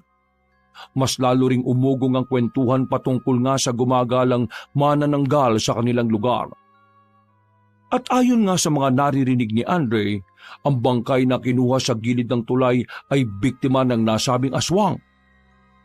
May nabiktima na kagad yung aswang? Grabe ah! Nakiusyoso na rin siya sa mga tao habang naghihintay sa pagdaan ng jeep na sinasakyan nila malapit sa ambulansya. Habang inaabot niya ng tingin ng pinangyarihan ng krimen, ay may mangilan-ngilan na siyang nakikita ng mga bakas ng dugo ng tao. At habang papalapit ang sasakyan nila, ay mas lalong umuugong ang usapan patungkol doon. Hanggang sa may isang pasahero na nga ang nagsabi na nakita raw ng asawa niya ang nasabing manananggal. Pero mukha namang kaduda-duda kaya hindi na niya pinansin pa. Dahil sa mabigat na daloy ng trapiko ay na-late ng pasok ang gwapong binata. Ipinamalita niya rin kina Kobe, Sam at Riley ang tungkol nga sa manananggal. Pero pinagtawanan lang siya ng mga ito. Expected niya na yon dahil nga karamihan ngayong tao lalo na sa sibilisadong lugar ay hindi na naniniwala sa mga ganong klase ng kwento. Nagtrabaho na lang siya ng maayos at dahil nga sa late na nakapasok kaya nag-overtime na lang siya. Halos mag-aalas 12 na ng hating gabi nang makauwi si Andre dahil sa overtime at mabigat na daloy ng trapiko. Pagtayo niya sa tapat ng gate nila, ay nagpahinga muna siya saglit dahil sa medyo na nakitang kanyang bukong-bukong. Sumandal siya saglit sa pader at hinilot ang paa hanggang sa makarinig siya ng kalabog sa loob ng bahay. Dali-dali siyang pumasok sa bakuran at pagdating sa bandang kusina ay naabutan niya roon si Lorna. Umaalingasaw din ang amoy ng kakaibang langis kaya nagtaka siya habang pinagmamasdan ng babae. Marahang naglalakad ang Kirida papunta sa likod ng bahay pero natumba yun bigla. Kaya napasigaw ang binata habang papunta sa kwarto ng ama. Tay! Yung babae mo natumba! Pagpasok niya sa silid ay nahihimbing pa rin ng tulog si Tatay Benji na parang walang pakialam sa nangyayari sa paligid. May pagkatulog mantika kasi ang Ginoo. Kaya noon pa man kapag natutulog yon ay bihirang-bihira na magising kahit pa may kaguluhang nangyayari. Tinapik-tapik niya ang Ginoo hanggang sa maalimpungatan at nang mabungaran siya ay dali-dali ang bumangon. Oh, ano ba nangyari, nak? Bakit mo ako ginigising, ha? Yung Kirida mo, naimatay na doon sa kusina. Ang himbing pa rin ng tulog mo. Sabay silang lumabas ng kwarto at pagdating sa kusina ay wala na roon si Lorna. Sa isang iglap din ay mahinang narinig ni Andre ang pagkulo ng maliit na bote na nasa bag niya. Kagad niya yung kinuha at nang makumpirma ang pagkulo ay nagpalinga-linga siya sa paligid. Sumilip din siya sa bintana at sa likod ng bahay pero wala naman siyang nakitang kahit na ano. Meron lang siyang narinig na mahinang pagaspas at pagkampay ng pakpak mula sa hindi kalayuan pero hindi niya na yun nakita. Naantala lang ang kanyang pag-obserba sa paligid nang tapikin siya ng ama habang napapakamot pa sa ulo. Ah, akala ko ba nakahandusay na si Lorna, anak? Wala naman, ah. Wala rin sa banyo. Hindi mo lang ba hanapin yung kabit mo? Babalik din yon. Baka bumili lang sa labas. Sanay na ako doon na maglabas-labas ng gabi. Ha? Masama yung pakiramdam ng tao, ah. Nandyan nga lang yon. Ganyan na po ba talaga kayo ka-irresponsable, tay? Alam niyo naman siguro na may pagala-galang hindi pangkaraniwan dito sa lugar natin, eh. Hindi niyo man lang ba naisip na yung tao? Sa bagay, sanay na rin ako sa inyo. Si nanay nga hindi niyo na nga rin hinanap. Huwag na nga muna tayo magtalo, anak. Pagod na pagod ako ngayon dahil marami akong ginawa sa talyer. Sige na, matulog ka na. Maniwala ka sa akin, maya-maya lang nandito na yung si Lorna. Naiwan na nakatanga si Andre sa kusina matapos yon marinig sa kanyang ama. Napahilot na lang din siya sa magkabilang sentido dahil di niya inaasahan na ganun ang sasabihin ng kanyang ama. Napabuntong hininga na lang siya bago bumalik sa kanyang silid. At habang nagbibihis ng pambahay, ay muli niyang pinagmasdan ng maliit na botelya. Kanina kasi ay bigla yung kumulo na ang ibig sabihin ay may aswang sa paligid. Napaisip tuloy ng hindi maganda si Andre pero inalis niya rin ang kakatuwang bagay na nagpapaligalig sa kanyang utak. Nagdasal na ulit siya bago humilata sa kama at nakatulog na nga siya kaagad na mahimbing. Mag-aalas 3 na madaling araw nang mabulabog sa pagtulog ang binata. Narinig niya kasi mula sa labas ng bakuran ang mga taong nagsisigawan. Nakabukas kasi ang bintana ng kwarto niya at nakatapat yun sa labas kaya dinig na dinig niya ang ingay. Pagkasilip doon ay nakita niya ang ilang opisyal ng barangay kasama ang tanod at iba pang tao na nagkukumpulan sa bakanting lote na nasa gilid lang ng kanilang bakuran. Nang makita niya roon si Ninong Ryan ay napakunot siya ng noo at napilitan na ring lumabas para makiusyoso. Ninong Nay, ano pong meron? Bakit ang daming tao dyan sa bakanting lote? Naglalamay kami tapos tong sila Coco at saka si Martin nakita na naman daw yung manananggal. Nagtulong-tulong tuloy na habulin. Nagamit pa nga yung tricycle ko kaya nandito ako Diyan na po ba nakita na pumunta? Oo, inaanak. Kitang-kita namin lahat. Doon siya dumapos sa malaking puno ng akasya tapos nang mag-flashlight kami, biglang nawala May nakita na lang kaming pusa na tumalon doon sa kabilang lote. Nandito kami kasi nag-iikot pa sila sa loob ng abandonadong bahay. Baka raw doon iniwan yung kalahati ng katawan. Bubudburan nila ng asin kapag nakita. Ayaw kong pumasok doon. Mahirap na. Ano pong itsura naman nananggal, Ninong? Para siyang bruwa. Tapos kulot-kulot ang buhok. Ang laki ng pakpak niya, sobra. Parang isang tao kada pakpak. Basta, nakakatakot.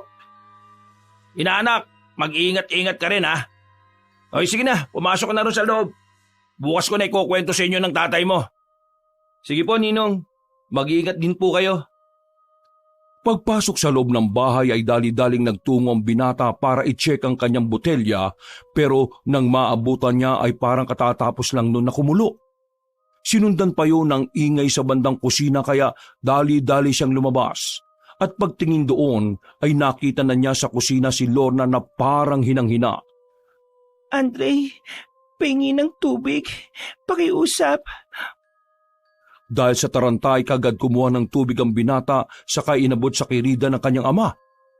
Pinagmasdan niya lang din yon na uminom ng tubig at sa likod ng kanyang utak ay marami nang naglalarong kung ano-anong bagay. Maraming salamat. Hindi umimik ang gwapong binata. Pinagmasdan niya lang ang kabit ng ama na marahang naglalakad papunta sa silid. At nang mawala na yon sa paningin niya, ay nagpunta na rin siya sa kwarto habang iniisip ang mga pangyayari. Hindi kaya siya yung manananggal? Pero paano siya magiging manananggal? Teka, hindi kaya dahil sa langis ni Lola? Napapitik siya sa hangin matapos mapagtanto ang mga bagay na yon. Pero sinarili niya muna yon dahil hindi pa rin naman siya sigurado sa kanyang mga hinala. Pagsapit ng umaga ay halos walang tulog si Andre dahil na rin siya nangyari nung madaling araw. Hindi rin siya nakapasok sa trabaho dahil sa abalang naganap.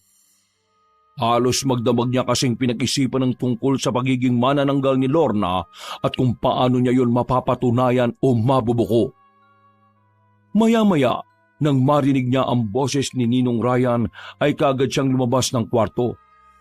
Naabutan niya ang matabang Ginoo na nasa sala at kasama si Tatay Benji na umiinom ng kape habang pinag-uusapan ng tungkol sa nangyari nung madaling araw.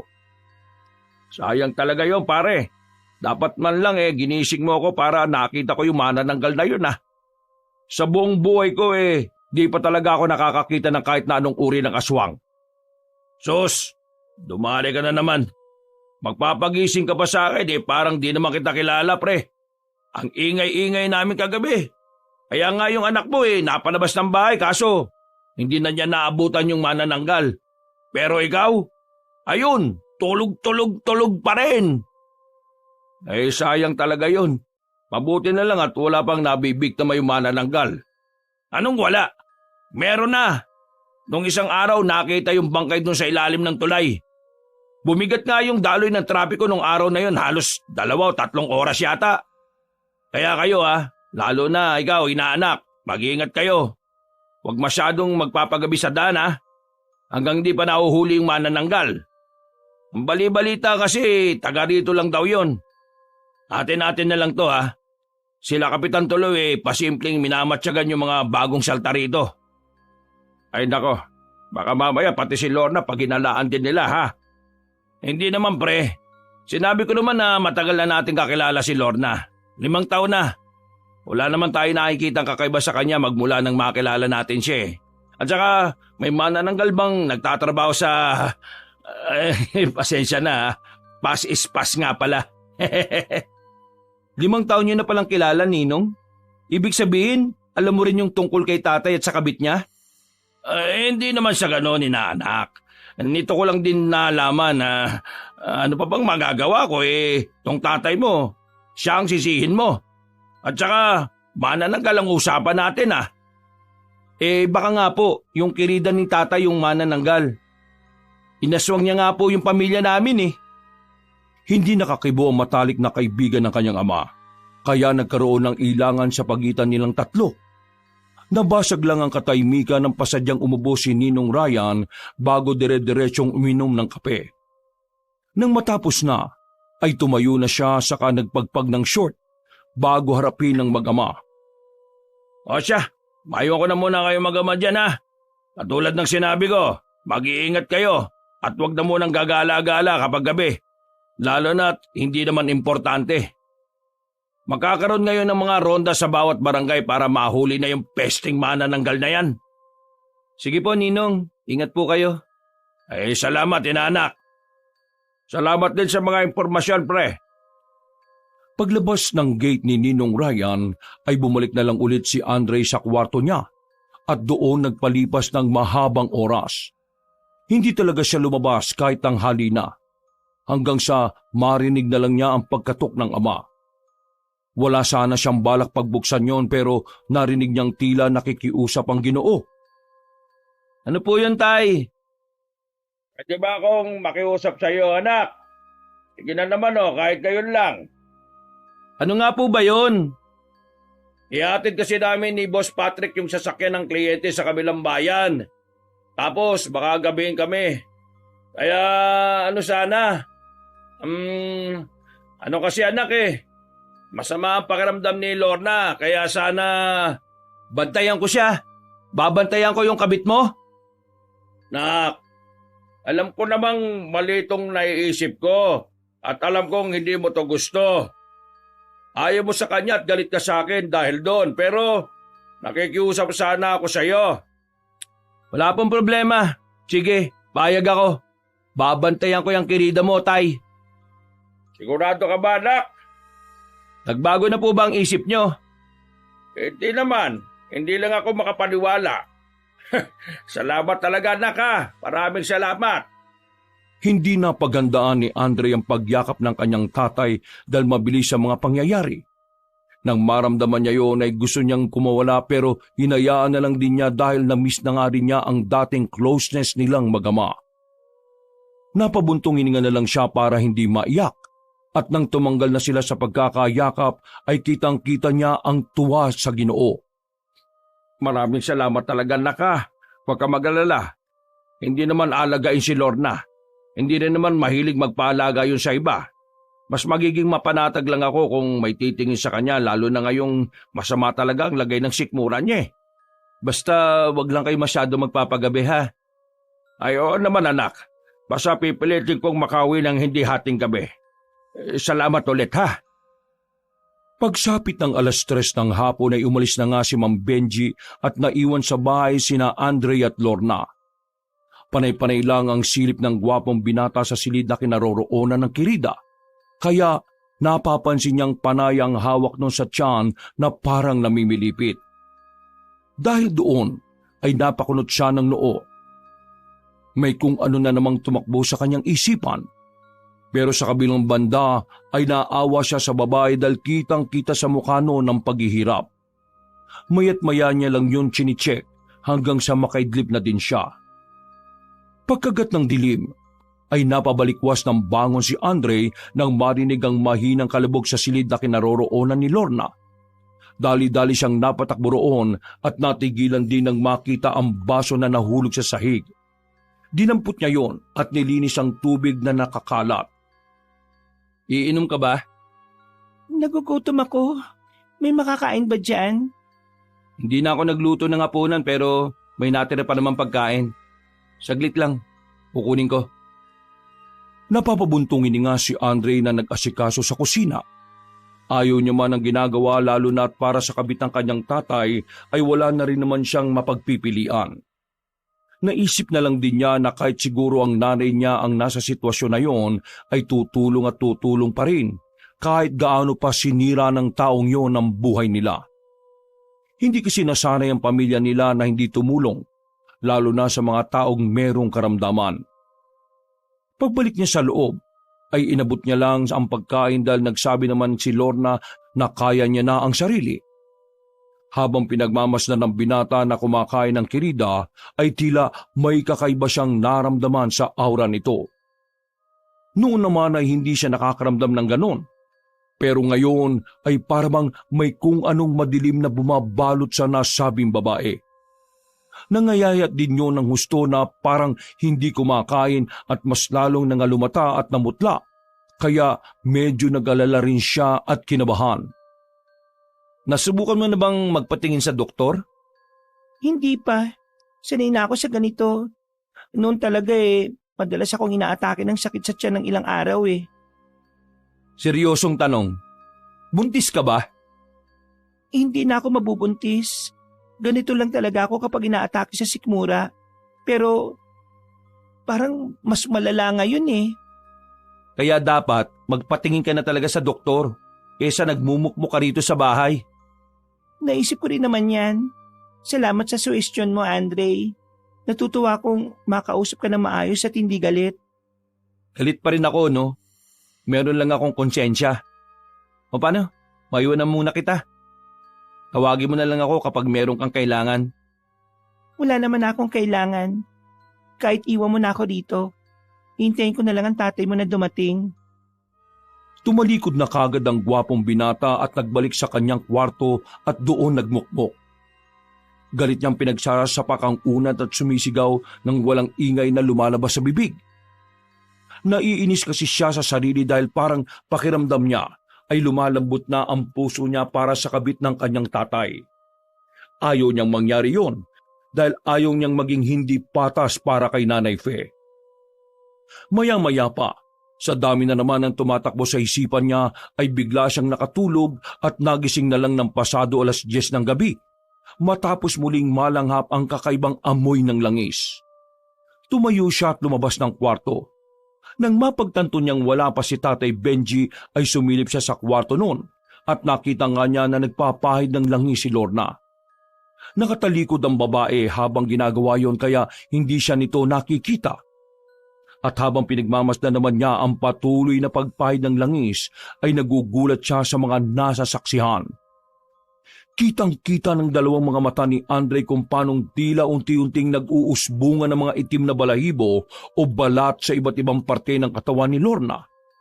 Doon nga napatunayan ng binata na totoo ang hinala niya patungkol sa langis ni Lola Telang.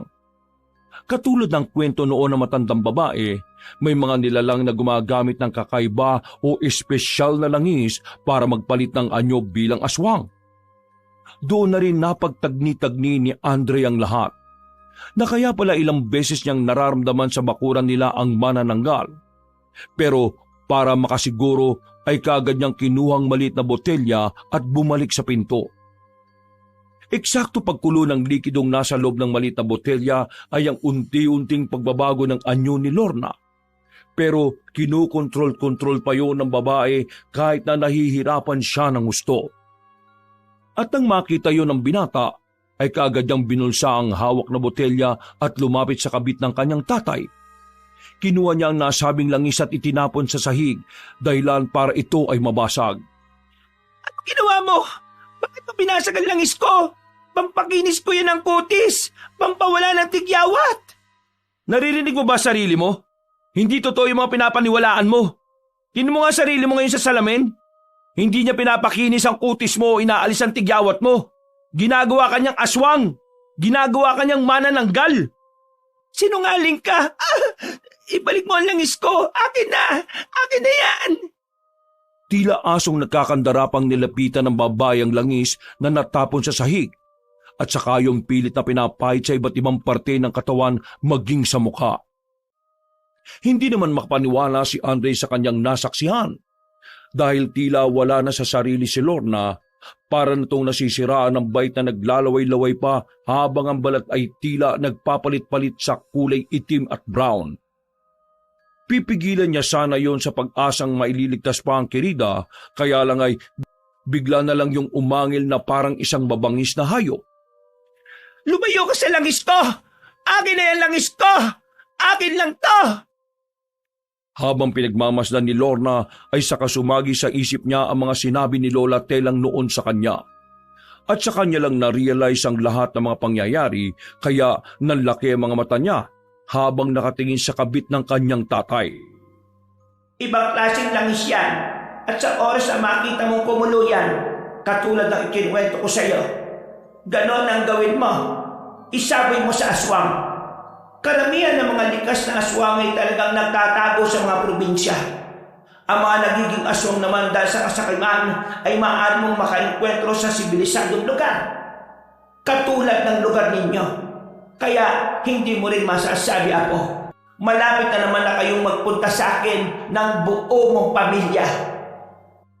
Kung ganon, planado ni Lola Telang ang lahat ng ito?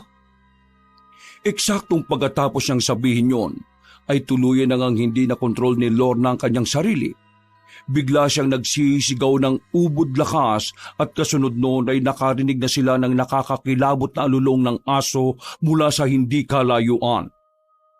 Nagtahulan din ang mga aso pagkatapos noon, habang ang binata ay nanatiling nakatayo sa pintuan habang pinagmamasdan ng mga nagaganap. Dinig na dinig at kitang-kita niya kung paano mag-uslian ng mga buto sa likod ng babaeng patuloy sa pagsigaw. Sa pagkakataong yun ay hindi na nito pinipigilan ng sarili sa pagsigaw kumpara nitong mga nakalipas na gabi. Pagtayo ay naglagutukan pa ang mga buto nito at pagharap kay Andre ay nakausli na ang pangil at malahalimaw na ang itsura nito. Napatras tuloy ang binata dahil nabigla rin siya sa nakita. Ito kasi ang unang pagkakataon niyang makainkwentro ng aswang. At mas lalo siyang nagimbal nang tuluyan ng nabuo ang pakpak ng ginang. Pagbuka nito ay humangin sa buong kwarto kaya nabuwalang ibang kagamitan. Muling umalulong ang aso mula sa kung saan at sinundan na naman yon ng mga tahulan ng iba pang aso. At mas tumindi pa ang mga pangyayari dahil unti-unti nangang nakita ng binata kung paano mahati ang katawan ng manananggal. Ang nakapagtataka lang ay hindi mismo bewang ang nahati kundi ang tuhod. Yun ang talagang ikinagulat ni Andre. Ha? Bakit tuhod ang nahati at hindi bewang? Naglabas ng nakakakilabot na ungol ang manananggal kasunod ng pagkampay ng mga pakpak nito.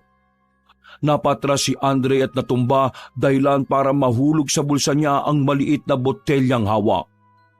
Mabuti na lang ay hindi yun nabasag dahil sa walis tambo na hulog at gumulong sa ilalim ng cabinet sa malapit sa kusina. Napunta roon ang atensyon ng binata at ang makita matinding pagkulo ng nasabing botelya ay ginapang niya yun at inabot.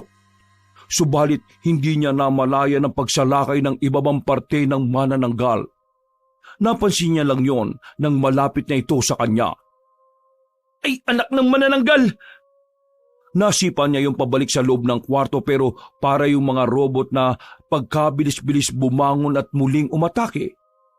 At habang inaabot niya ang maliit na bote ay napatingin na rin siya sa itaas ng parte ng manananggal na pasalakay na rin. Mabuti na lang ay hindi yun nagkasya sa pinto dahil sa laki ng pakpak. Kaya sinamantala niya ang pagkakataon. Kahit nananakit na ang balikat ay pilit niyang inaabot ang bote hanggang sa makapanan niya uli ito. Yun nga lang ay kinukulit-kulit na siya ng mga paa ng manananggal habang ang itaas na parte ay nagpupumilit pa rin makalabas sa kwarto. Lumayo kayo sa akin, mga paa ng aswang! Buisit naman oh! Sa kasisipa niya sa ibabang parte ng manananggal ay hindi sinasadyang naabutan niya ang maliit na botelya. Eksakto naman na nakalabas na ng silid si Lorna na mabilis na umatake sa kanya. Habang binubuksan niya ang maliit na botelya ay bigla siyang sinakmal ng mangkukulam at isinandal sa pader. Eksakto naman ang pagdating at pagbukas ng pinto ni Tatay Benji kasama si Ninong Raya na naggulat sa nakita. Nang mapalingon sa kanila ang manananggal, ay sinamantala agad ni Andre ang pagkakataon. Mabilis niyang binuksan at isinaboy ang likidong laman ng botelya sa aswang, dahilan para mabitiwan siya nito. Sumigaw-sigaw si Lorna hanggang sa bigla na lang umusok ang mukha nito at buong katawan. Natulala naman pareho si Tatay Benji at Ninong Ryan matapos masaksihan ng mga kaganapan. Nang humandusay na sa sahig ang aswang ay unti-unti na itong bumalik sa dating anyo. Ganun na nga lang ang hustong pagkagulat ng dalawang Ginoo sa kanilang nakita habang naghihingalo si Lorna. Sabi ni Lola Telang, isaboy ko lang daw yung laman ng boteng yun sa aswang. Kagad na nilapitan ni Tatay Benji ang kanyang kabit na inaabot ang kanyang kamay habang naghihingalo. At nang mahawakan na niya ang kamay noon ay doon na tuluyang nalagutan ng hininga. Pagkatapos ng pangyayaring yon, ay nagbiyahe nga kagad ang mag-ama pauwi sa probinsya kung nasaan si Lola Telang. Si Ninong Ryan naman ang nagtakip sa mga pangyayari sa barangay. Pinalabas niyang biktima ng mangkukulam si Lorna dahil buntis at hindi siya mismo ang manananggal. Naniwala naman ang mga tao't na wala na rin ang takot nila lalo na nang hindi na magparamdam pa ang aswang. Lingid kasi sa lahat ay patay na talaga ang kampo ng kadiliman. Samantala, pagdating ng mag-ama sa bahay ni Lola Telang ay nagulat sila nang makita roon si Nanay Fe. Pe, nandito na ang mag-ama mo. Malamang natapos na ang problema kaya nakabalik na sila. La, ano pong ibig sabihin nito? Katulad nga ng sinabi ko sa iyo, Apo. Plinano niyo ba ang lahat ng to, Nay? Ginawa niyong aswang si Lorna? Bakit, Nay? Lahat ng kasalanan ay may kabayaran, Benji. Magpasalamat ka na lang dahil ganun na lang ang nangyari sa kanya. Sa susunod na gumawa ka pa ng kalokohan, ay hindi lang to ang mangyayari. Matanda ka na. Sana'y ayusin mo ang pamilya mo. Magpakaama ka at maging mabuti kang asawa. Napayak na lang si Tatay Benji pero tinanggap niya na rin ang nangyari at pinilit na inayos ang kanilang pamilya hanggang sa bumalik ang lahat sa dati na isa silang masayang pamilya. Wakas!